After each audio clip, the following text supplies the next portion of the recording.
হ্যাঁ, জন্ম থেকেই বাপের ঘরে প্রিয় রাজকুমারী। জন্ম থেকেই বাপের ঘরে প্রিয় রাজকুমারী। সেই মেয়েটাই সুখের খোঁজে একদিন ছাড়বে বাপের বাড়ি। হ্যাঁ বোন, তুমি একজন নারী। হ্যালো গাইস, সবাই কেমন আছো? আশা করছি সবাই খুব ভালো আছো। তো অ্যাকচুয়ালি আমরা যে টপিকটা নিয়ে আজকে কিছু একটা জিনিস নিয়ে আলোচনা করব, সে টপিকটা হলো মেয়ে। হ্যাঁ, তুমি নারী। তোমার কি মানে একটা সমাজে একটা মেয়ে নিয়ে কী হয় না হয় সেগুলো নিয়ে একটা ছোট্ট আলোচনা করব, যেটা অনেকেই দেখতে পাচ্ছি চোখে বা অনেক কিছু দেখছি। তো সেগুলো নিয়েই কিছু আজকে আমার মনের ভিতর যেটা হচ্ছে বা যেটা দেখে যেটা মনে হচ্ছে আমি সেটাই আজকে তোমাদের সাথে তুলে ধরবো। তো আর বেশি না দেরি করে চলো শুরু করা যাক। এবং সবার কাছে একটাই, বিশেষ করে যারা মেয়ে দিদি আছো, বোন আছো, কাকিমা জেঠিমা, সবাই ভিডিওটা লাস্ট অবধি দেখবেন। এবং আপনাদের যদি কিছু এর সাথে সহমত থাকেন বা কিছু বলার থাকে অবশ্যই কমেন্টে জানাবেন। আর যদি ভালো লেগে থাকে তাহলে ছোট্ট একটা লাইক করে দেবেন। তো বেশি দেরি না করে এবার শুরু করা যাক। মেয়ে শব্দটা যদিও ছোট কিন্তু এর অর্থ অনেকটা বড়। একটা মেয়ে মানে সবার কাছে বাধ্য হয়ে চলা, ঠিক করে বসো, ঠিক করে ঘুমাও, সাবধানে চলো, এটা করা যাবে না, ওটা করা যাবে না, লোকে কি বলবে, সমাজ কি বলবে, পাড়ার লোকে খারাপ বলবে, এগুলো শুনতে শুনতে জীবনটা কেটে যায়। তবুও দিন শেষে সবার চোখে খারাপ হয়েই থেকে যায়। মেয়েরা না বেশিরভাগ সময় কাঁদে, কখনো কারণে, তো কখনো অকারণে, কখনো নিজের জন্য, তো কখনো প্রিয় মানুষগুলোর জন্য, আবার কখনো নিজের আসল বাড়িটা খুঁজে না পাওয়ার জন্য। মেয়েদেরকে আজীবন ভাসমান অবস্থায় থাকতে হয়। যেমন কখনো বাপের বাড়ি বা কখনো শ্বশুর বাড়ি, আবার কখনো সন্তানের বাড়ি, আবার কখনো কখনো রাস্তা বা ফুটপাতেই দিন কাটাতে হয়। হ্যাঁ, সারা জীবনটা উৎসর্গ করে দেয় অন্যের জন্য। তবুও মেয়েদের ভালো থাকা হয় না, তবুও চারপাশ সামলায়, বেঁচে থাকে, কখনো মূল্য দিয়ে বা কখনো মূল্যহীন হয়ে। তবুও তারা ভালো থাকতে চায় নিজের জন্য, তো কখনো প্রিয় মানুষগুলোর জন্য।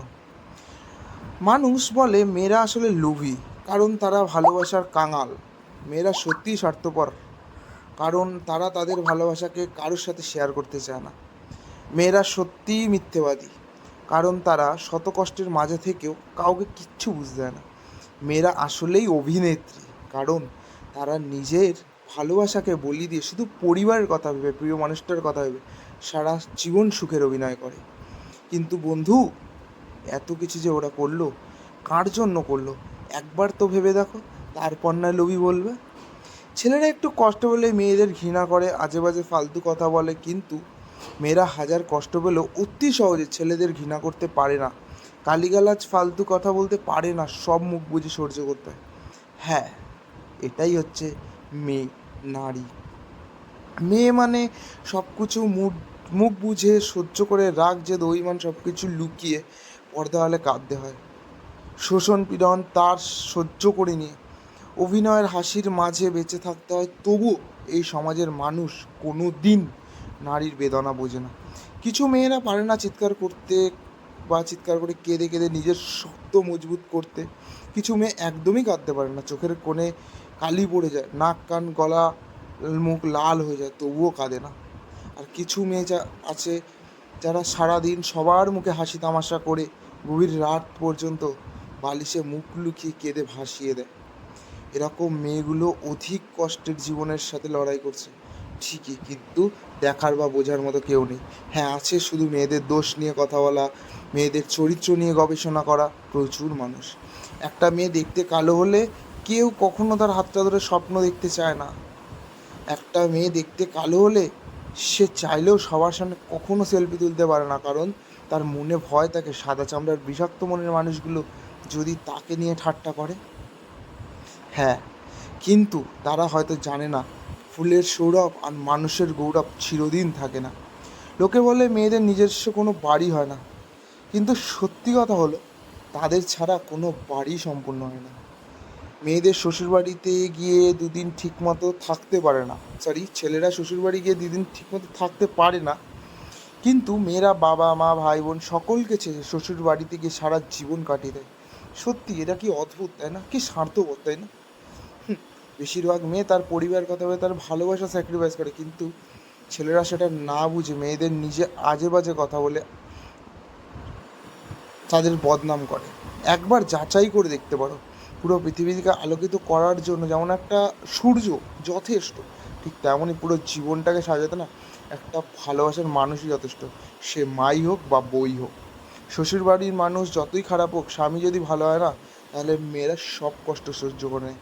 মেয়েরা সারা জীবন দুটো জিনিস সবার থেকে লুকিয়ে রাখে, এক হচ্ছে নিজের ইচ্ছে, হচ্ছে নিজের কষ্ট। মেয়েদের দেওয়ার মতো উপহার হয়তো অনেক কিছুই হয়, কিন্তু সম্মান দেওয়ার থেকে না আর কিছুই হয় না। শুধু বোন কিংবা দিদিকে নয়, নারী যে রূপেই থাকুক তার প্রাপ্য সম্মান ও ভালোবাসা সবাইকে দিও। একটা মেয়ের মধ্যে সব গুণ খুঁজতে নেই, কারণ মেয়ে কোনো লাইব্রেরির প্রকাশিত গাইড নয় যে একের ভিতর সব কিছুই থাকবে। হ্যাঁ, তবে এটা ঠিক, সবাই যেমন ভালো নয় তেমনি সবাই খারাপ না। তাই বলে কিছু সংখ্যক খারাপ মানুষের জন্য পুরো মহিলা বা মেয়ে জাতিটাকে কখনো খারাপ বলবেন না। খারাপ বলার আগে কয়েকবার চিন্তা করে তারপর না হয় বলুন। একটা মেয়ে তো ভবিষ্যতে একজন সংসারী মা হিসেবে পরিণত হয়। একটা মেয়ে সব সময় মা রূপে জান্নাত, বোন হিসেবে একজন ভালো বন্ধু, স্ত্রী হিসেবে বুকের কলিজা, যেখানে পৃথিবীর সব ভালোবাসাই পাওয়া যায়। হ্যাঁ, এটাই হচ্ছে নারী, এটাই হচ্ছে। তাই তো বলি বন্ধু, যাই করো, সে মাই হোক আর বই হোক, তারাও একজন মেয়ে। একবার সব ভেবে দেখো। যদি ভিডিওটা ভালো লেগে থাকে, সব একটা লাইক করে যেও। আর কাকিমা জেঠিমা দিদি বোন সবাইকে বলছি, যদি কিছু খারাপ লেগে থাকে কমেন্টে অবশ্যই জানাও, আমি ক্ষমা চেয়ে নিচ্ছি তার জন্য। আর যদি ভালো লেগে যায় কমেন্টে অবশ্যই জানাও এবং একটা লাইক করে যাও। আর যারা নতুন আছো, চাইলে একটা ছোট্ট সাবস্ক্রাইব করে যাও। তো একটা ছোট্ট সাবস্ক্রাইব যে বাটন আছে, প্লিজ ক্লিক করে যেও। সবাই জানিও কেমন লাগলো ভিডিওটা। আজকে এখানেই শেষ করছি। আবার দেখা হবে অন্য কোনো ভিডিওতে, অন্য কোনো মন্তব্য বা বক্তব্য নিয়ে। তো চলো, এখানেই শেষ করছি। Tata, by.